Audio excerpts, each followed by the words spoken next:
Well, first I'm going to open up by wishing good luck to softball, so they can beat Oklahoma. I know that's a big rival, and very two of the best teams in the country. And then baseball, their home opener. So shouldn't be missing basketball games, but if you want to go to both, it's good.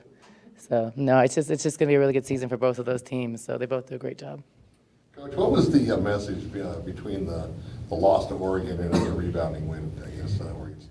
We know against Oregon we didn't play well. We know that, I think the messages that I talked about and like the message that I tried to hit home was we didn't compete. I felt that it wasn't about winning or losing.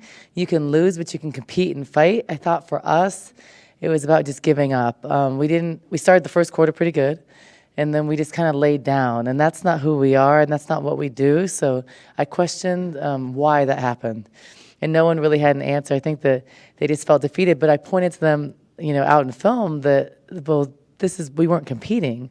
And so I tested them, and I challenged them and said, hey, how are we going to respond? It's easy when things are going great. It's easy when you're winning games, when you blow someone out, but how is it after you get your butt kicked?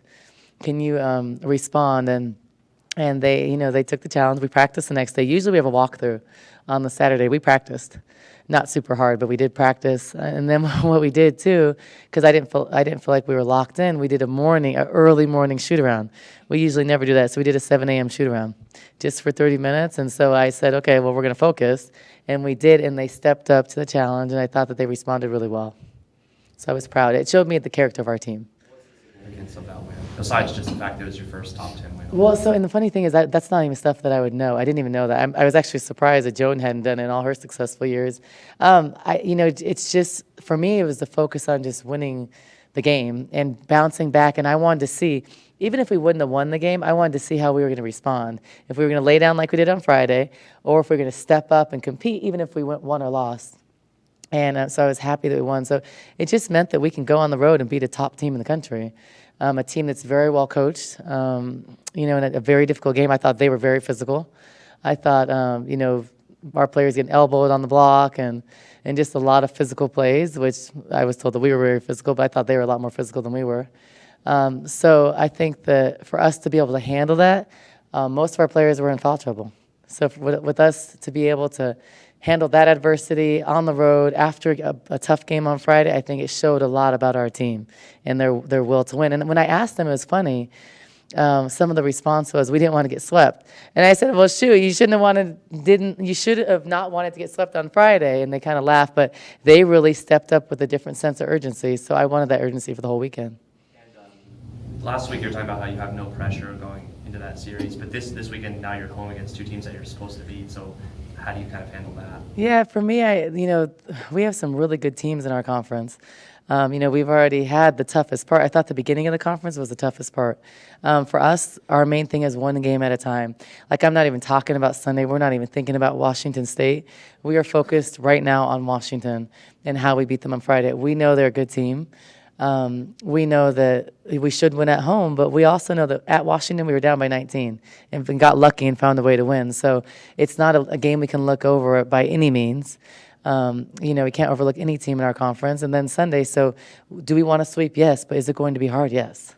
But we need to do it. How do you feel just about where your team stands with the chance to host the first two rounds if you take care of business down the stretch here? Yeah, so I just think that that's a great opportunity, but I just don't even think or talk about that far ahead, because if we don't do what we need to do the next 6 games, we won't have a chance to. So it's not even something we talk about. I may talk to the staff about it because I know it's the reality, or or they ask me questions about the hosting. But it's not. We talk about one game at a time. Our focus is Friday. There's it's a big rival for us. I was at Washington. Ari was at Washington. So there's obviously people are very motivated to play these games. So I think Friday's big, Sunday, and then we go on the road against the Mountains. These are games we should win. But can we win them? Can we handle adversity? Can we do it? That's going to be another test for us. So. The idea 4 years ago when you got here that Arizona women's basketball would be in a better place right now than Washington women's basketball. First, would you believe that? And second, why do we see that more, you think, in women's basketball, where coaching and leadership really matters at the top and keeping a program consistent? With the comparison to Washington, I would have thought we would be way ahead. just because of the personnel. And I think that my old staff wasn't at Washington. I think if Mike Neighbors and Kevin McGuff were still at Washington, I think totally different situation. So I think that, I would have thought that we'd be in a better situation just because of recruiting. I knew that we could recruit players here and change the culture, but would I have thought at year 4 we'd be hosting the tournament with a possibility to host? I would have said, okay, maybe year 6, I wouldn't have thought that, but culture is the most important thing. I said that from the beginning. Getting the right kids with the right vision is the most important thing. Because if you look at our personnel, we do have Ari. Ari's phenomenal. We have Kate. We have some really good players, but I didn't think at the beginning of the year we'd be a top 12 team. I did not think that. I thought we'd beat some teams. I thought we could be a top 20, we could compete, but I did not think these things. So the team continues to surprise me. But now I want to see how we finish, because it doesn't matter how you start, it matters how you finish. So all the work we did early means nothing if we don't finish strong. So I think at Washington, it was very similar to what I've done here at Arizona. Our Ari McDonald was Kelsey Plum, and Chantel Osahar, and Talia was the one to start that. So that took time, but it takes great leadership. It takes a vision. It takes, you have to be able to recruit. Because if you don't recruit the right people and you don't have all the stars aligned, you can't win. And I think that's why that Washington run was so special. What are the biggest challenges they present? Well, Washington, they play a different style, so they mix up a lot of defenses. They have a 2-3, different presses. It looks like a buzz type defense. They press a lot, so they're constantly changing their defense. They have a spread out 2-3, a matchup. Sometimes you don't know what they're in, because it's a lot of junk defense. But I think that we have an advantage. I think we play faster. I think they'll have a tough time guarding us individually, so we'll probably face a lot of zone. But I think it's going to be a hard game, but that's a game we should be able to win at home. Seems to have a knack for getting her hands on passes. Who? Did you Helena? Yeah, she does. Did you I knew you recruited her more as an offensive player, but did you think she would be that capable of defense this early on? I did not. I knew she would, she would learn to play defense. I knew she'd become a good defender because she can use her length and stuff. But I did not think she would be such a good anticipator. I knew she was very skilled offensively. And we haven't really seen that yet. We've seen it in glimpses. We haven't seen the full Helena because I don't think she's completely comfortable yet. But she's extremely skilled offensively. She's one of the best passers I've ever seen. But her defense has surprised me because she's really long. She deflects a lot of balls. She did a great job at Oregon. But I think she's just going to continue to get better and more comfortable. I always said she's going to be a star in this league. It's just a matter of time. So many things about Ari that we talk about, it's how quick she is and how she finishes and all these different things. One thing that sometimes seems to get overlooked is how smart she is on the court. When I watched back that game from Oregon State, she makes decisions at moments that mean so much to the team. And, what do you see from her in that sense? Well, she is a smart player. She's grown so much, and just the times I've been watching her for a long time. She's gotten better every year because she works her butt off. But I think one of the things that she's done is she's got a knack for the ball, and that's not something you teach. Some people just have a nose, like Dennis Rodman just had a nose for rebounding. He had great timing. He could anticipate where the ball is coming off the rim. That was something he had, and he worked at it. Ari is fast.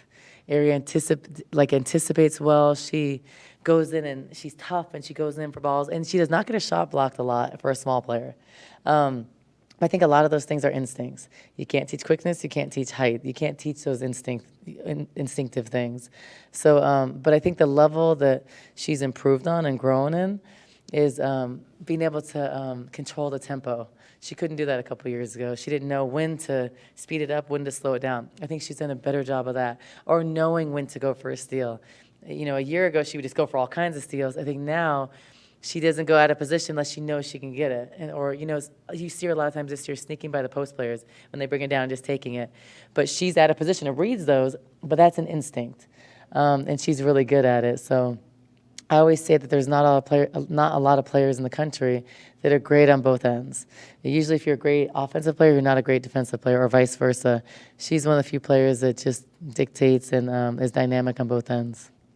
Coach, Dominique's performance against Oregon State, is she back Awesome. 100% now? Yeah, she is. So now our team is, for the last couple of weeks, we've had a healthy team for the first time since, Texas. Dominique was phenomenal. Having Dominique back, she's in better shape now. Because at first, some of the challenges were, because she was in a boot for 6 weeks, her calf was tiny, it was like my arm. She didn't have any muscle, or it would just get fatigued. Now she's great. I mean, she made some huge plays down the stretch. If she wouldn't have played like that, we would not have won. We isolated her because she had a mismatch. I saw Pivik was guarding her, and Pivik's a great defender. So it was, but she's smaller. And Dominique did a great job of just, scoring on the block. And then they kind of changed. By that time, she was in a rhythm. They changed defense on her. They put Janessa throw play. She continued to score on the block. But not even on offense, just on defense. There was a lot of plays where it was an overload situation. And we were in trouble on the post. She anticipated and blocked shots. And, I mean, she made some phenomenal plays. I think that was one of her best games as a Wildcat. So we don't win that game if she doesn't play like that. We've talked a lot about how much Samaje has improved. It's amazing. Each game she shows something something better comes Yeah. out of her. And she's one of the, I mean, everybody improves, but you really see it with Samaje. What do you see are the things in the last couple games that she's really improved on? And you've talked about her ceiling is sort of unlimited. What does that look like for her? Yeah, so, she's going to be called upon to be a starter later. Dominique's going to be gone next year. So Kate and Samaj are like the younger ones. They're not going to be young next year. They're going to be juniors. So she's going to be asked to do a lot. She has to continue to still improve. I think the challenges are sometimes when there's a more versatile 5 player and her being able to guard on the perimeter and stay disciplined and stay down. So those are areas she's evolving in. She has gotten so much better than last year. Last year she couldn't do it. But she was even hedging a little bit against Oregon State. She couldn't do that 2 years ago. So those areas she's improving. She's finishing around the basket a lot better. So she's not only, she goes to her fadeaway, but she's not fading away as much. Keeping the ball high, she's rebounding a lot better. Getting her hands have improved, so she's getting her hands on more balls. I thought last game she did a really good job of being in the better position. She got the fouls called, but I think I think it was pretty good defense a couple times. So she's improving, getting better, but we still need more from her, and I think we can get more from her. And I always say that we haven't peaked now, so we want to continue to get better, and we want to peak in March. But she's someone that we have to bring along because she plays a really important role in what we do, and we need her. So she'll be important this weekend. She'll be important moving down the stretch. How hard is it for someone like her? She gets banged up all the time. How hard is it to be a big in this league? It's really hard. It's really hard because our game is changing. So besides like Ruthie, Samaje, there aren't a whole lot of traditional 5s. So I think that, they have to be more versatile now because you look at UCLA playing the 5 as Michaela. So you got to be able to guard on the perimeter. There aren't too many back to the basket players. Oregon is traditionally pretty big and they always have 1 or 2. But so I think that the game is just changing. The game's fast. And if you look at Samaje, she runs the floor well. But she's got to continue to work on finishing one-on-one, inside, playing strong. And those things she is improving on, but she's got to continue to improve on it because we need her. Are you seeing that at the youth level in terms of how coaches are training bigs to play now? Or I guess are they... Well, every big girl doesn't. They don't ever want to play in the paint. So Ruthie is one of the few. That's why I love her game. She's one of the few post players that doesn't try to do other things. Like Ruthie doesn't try to shoot threes. She doesn't want to. She doesn't try it. She plays within her element, and that's what I love about her. She does her job, and she does her job really well. Even if she goes to the right every time, she goes to the right really awesome. I think how the game is changing, like the 5s can hit threes now. They're more versatile, quicker. I think our game is just evolving like that because 10 years ago there was always 3 out, 2 in. I think it's more like European basketball now where even in the NBA the 7-footers shoot threes. So I think that's where it's changing.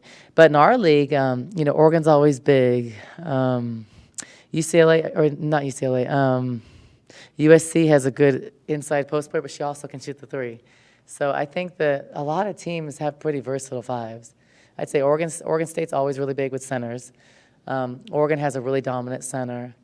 But you look at UCLA, USC, Utah, Colorado, they're more versatile post players. One that fits your system more, whether that be a traditional post versus somebody that can play perimeter by I like four out, one in. I like my forwards to be able to shoot the three consistently and go inside and out. If I could choose, it would be an athletic five that can also play inside and score in the paint. But that's hard to find. I mean, we're all looking for a 6'4", phenomenal athlete can score in the paint. But I think for me, I think before I didn't really look for undersized players that are real strong inside, but I think of a player like me that could score on the block that was undersized. I wouldn't mind finding a player like that. But traditionally, I'd like the five to score more inside, and I want my four to be great outside. But I'd like my five to be able to shoot the three too. And how do you coach Samaje in this changing world? So Samaje don't need to change who she is, but need to make her kind of keep working on her bright spots, but then also improve on things. So we work on shooting the three every day. We work on shooting the elbow jumpers, but really work on not 10 moves. I'm a big believer, you got to keep things simple. I don't believe in teaching her 10 moves, just 2 moves for Samaje inside. So that's what we work for every day. I don't know if it looks like it, but every day work on 2 moves, just keeping the ball high. She doesn't have to dribble around the basket. Just keep the ball high and finish. So by the end of her career, she'll be able to catch the ball in the paint, finish left or right with defense behind her. She'll grab the balls better, and she'll be able to shoot the trail three. That's what she'll be able to do by the time she graduates. most like-you player out there right now? God, well, everybody's so much better than I was. I was tough like Gary. I was tough, but not skilled like Gary. I think probably like the player like at ASU, the Ebony Hoffman, who's just a worker, undersized, similar to her, but I was probably more of a scorer. But I was fast. I ran the floor pretty well. I don't know. I don't think they're like me anymore because everybody's smart. When they're 5'10", they go on the perimeter. They're like, we're not playing inside. Sometimes I look at the big girls, I'm like, I can't believe I played a post. I don't know. Like Latasha Byers, but she was a much better player than me. But do you guys remember Latasha Byers from the Sparks? She was good, but she was better than me, but kind of like that. Because I think the mentality is what you can't teach. So I'm a competitor, like Ari's a competitor, TT's a competitor, Kate's a competitor. You can't teach that. And that's something I have. You can't teach someone to be like that. That's just the way you are. Like Diana Taurasi's like that, Lauren Jackson's like that, Katie Smith is like that. All the best players I've ever played with had that quality inside. And I want to find more players like that. How much do you miss playing? I mean, now I'm old, so now I can't believe I used to do all that. I miss it. I think the games that are really excited, I wish I was playing. Like for ASU or the game at Oregon State or those big games, or like this Friday, I wish I was playing. Because I always talk about, it's not about winning or losing, you compete. And, there isn't a time where you don't compete. So I always talk about, I'm not going to let someone score 30 points on me. I'll foul out before that. So it's just the mentality and the pride. And I try to tell them, it's just, if you're not like that inside, it's hard to tell that. So, for example, if someone's isolating you on defense, take it personal. And I think kids nowadays, no, I took that personal. I was like, you're going to isolate me? Okay. It's but that's a mentality. Dominique has that mentality. But I think a lot of kids in this generation, they don't have that. They're like, oh, she's isolating me. I would take it personal. You think I can't play defense? Watch me. But it's a different attitude. When I played, it was much more physical. If someone had 10 points in a row, you learn to give them a foul. It's just it's a different mentality, and that's why I'm saying you can't teach it. So I'm going to find more players like that. What feed that competitiveness now? Is there anything you decide to play chess or? No, I'm just that way in everything. That's the bad part.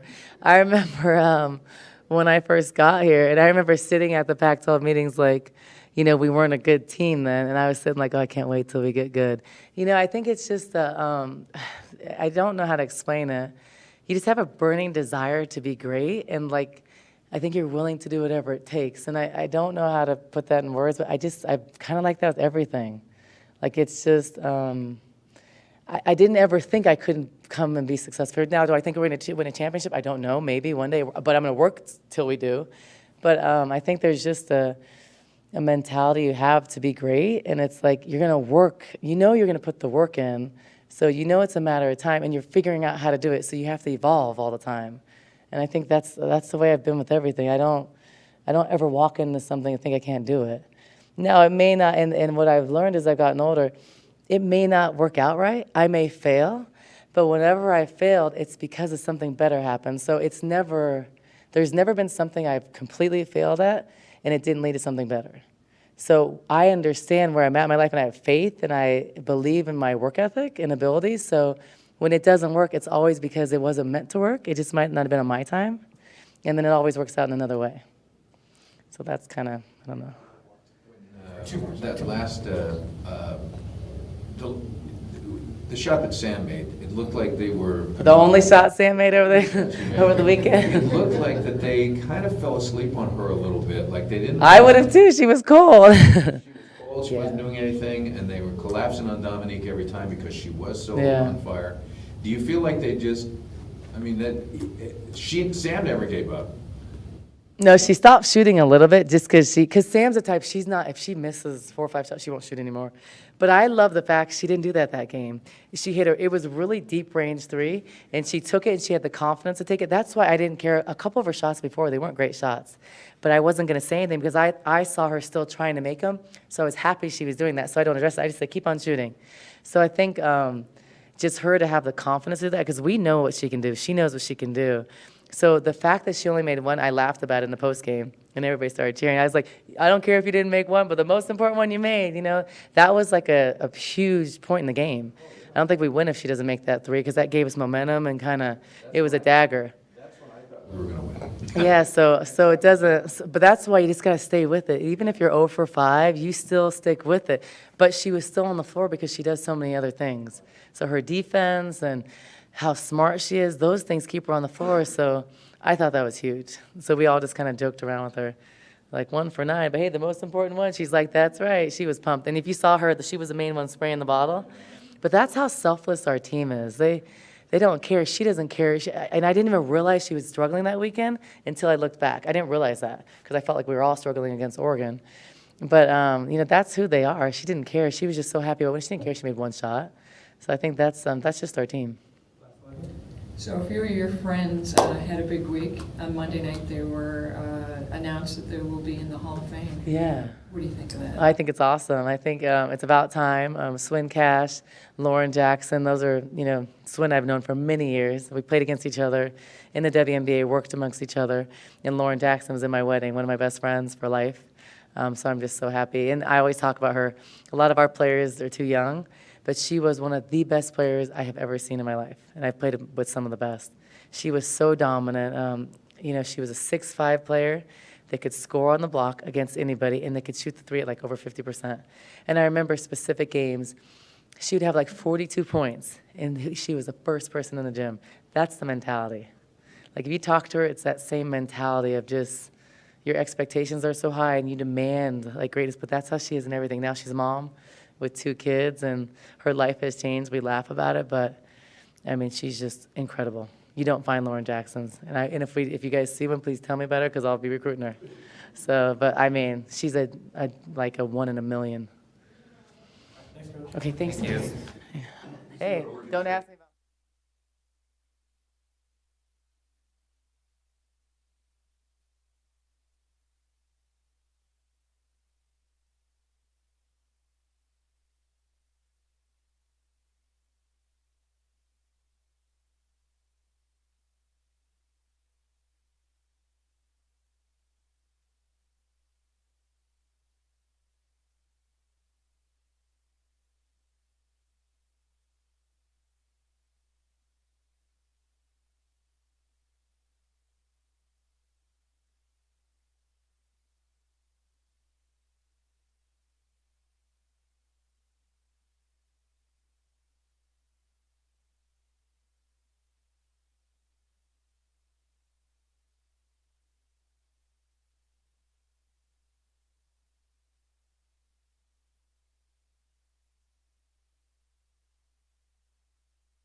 What did it tell you about your team that you're able to bounce back from the loss to Oregon and beat Oregon State?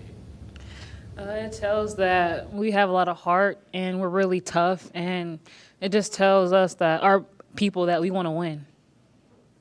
Oh, exactly same. I think coming from that Oregon loss, we didn't want to walk out of Oregon with a sweep, so we made it our mission to try and defeat Oregon State no matter how long it took. What do you guys think about this stretch you have coming up the last 6 games, and if you do well, you'll host the first 2 rounds in the tournament? Just the last 6 games that we have left, they're all winnable. So we're hoping to go 6 for 6. Yeah, same. I think Coach has been really hyping on it that our schedule is in our favor and we have to play our basketball, play the way we're capable of playing, and, work, like I said, in our favor, and it'll help us down the road for the NCAA tournament. So the first time you guys played Washington, you struggled a little bit before you came back. What do you think are the keys to beating them on Friday? They're just a really gritty team, and we have to match their intensity and their grittiness from the jump. We came out lackadaisical in the first half. I think we just have to, like I said, match that intensity and step it up a notch. Yeah. That was okay. Is it harder or easier for you to play a team when there's some type of connection to them? So, like you transferred from Washington and you have friends there still, and does that make it does it just not matter? Is it just another game for you? It's just another game for me. Dominique, at what point in the game against Oregon State did you think, do you know I can pretty much do anything I want? I think Coach recognized early on, I think with the loss and injury of Kennedy Brown, that Michaela Pick would have to play some 4, and she's a pretty undersized 4, so she knew early on that I would have advantages going against her, and she put me and set me up for opportunities to score. And so after the second or third time, I was like, okay, it might be a really good game. How do you feel physically now that you've been back for a little bit? I feel good. I feel like I'm back to where I've been playing. The first couple games, I've been trying to get off the rust and stuff like that. I haven't been out for 5 or 6 weeks, so I know it feels really good to be back and playing the way I'm capable of playing. In what ways do you see that, how's it different? Are you able to, what things are you able to do that maybe you weren't able to do before? I think just getting used to and trusting my body again to where it was before the injury. I didn't start playing basketball until like the 5th or 6th weekend, and then jumping into playing the 2nd and 3rd team in the nation. It was pretty difficult, and then of course the Pac-12 schedule is pretty tough. We're top conference in the nation, so I think that it kind of took a couple of games just to get used to what I'm doing and get back in the swing of things. But I'm back to playing where I am capable of playing. Harry, talk about the shoes. Yeah, the shoes we got are dope. All 3 pairs. We got the Kobe's. We got them last week. We got the 2 pair of Kyrie's yesterday. Yeah. So they're just really nice, and it's just good that we're like the only team that has like the blue ones, because those are really sweet. Yeah. Thanks, Kai. Right? What cards do you like to watch that you maybe try to emulate? Oof. I like Isaiah Thomas. I like to watch De'Aaron Fox. I don't know. I like Russell too. That's probably about it. Yeah. I'm thinking of those guards like, ooh. What's allowed you to be more comfortable from the defensive side of the ball? We've seen your steal numbers go up over the second half of the season, and I know last year you had talked about it early on that was a stat that you really wanted to have a high number in.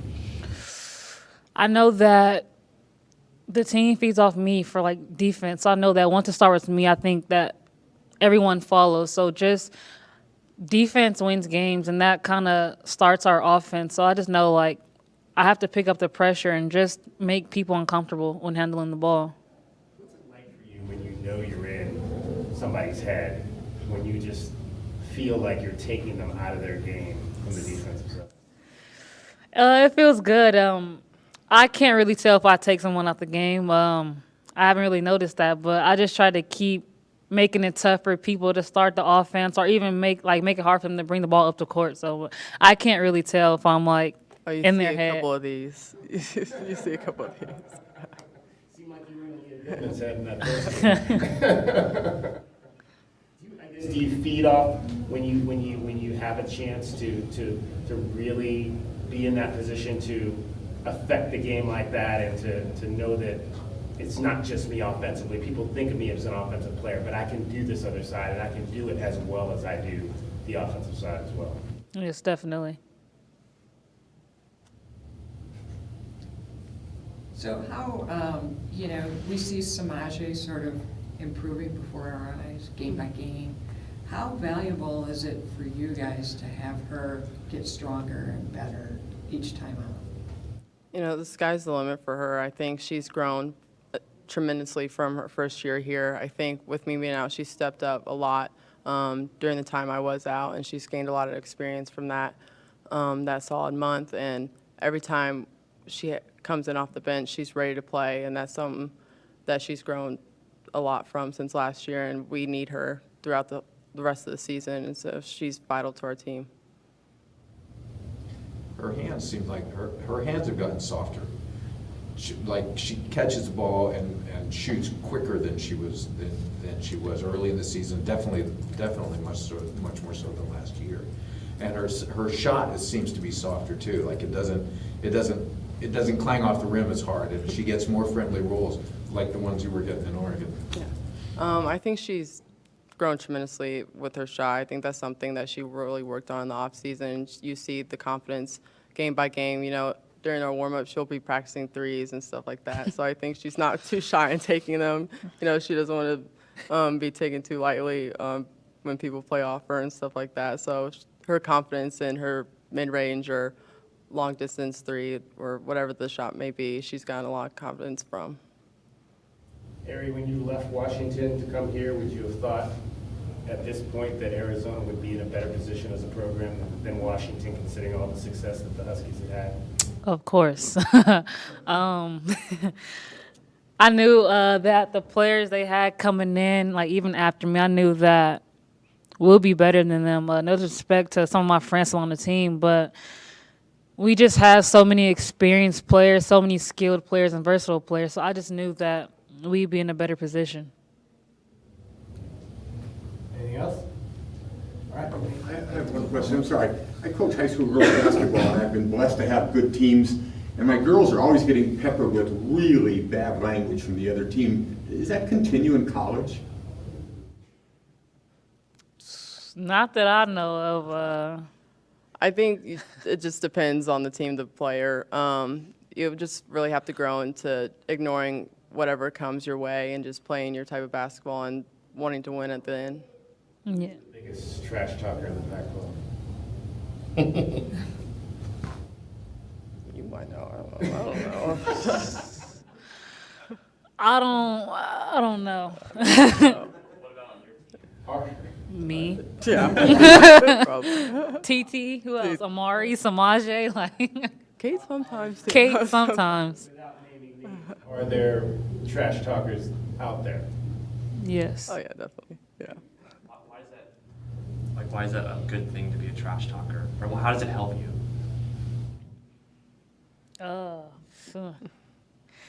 I just think that it kind of intimidates people, and I kind of can get in their head. Like, if I'm already having a good game, I'm like, okay, well, time to bump things up. And so, yeah, it kind of works. On the flip side, I guess, do you think, like, when people are playing against you that, they're like, man, this girl's on my nerves here? Yeah, I mean, it don't work, but I mean, it doesn't work. Thank you.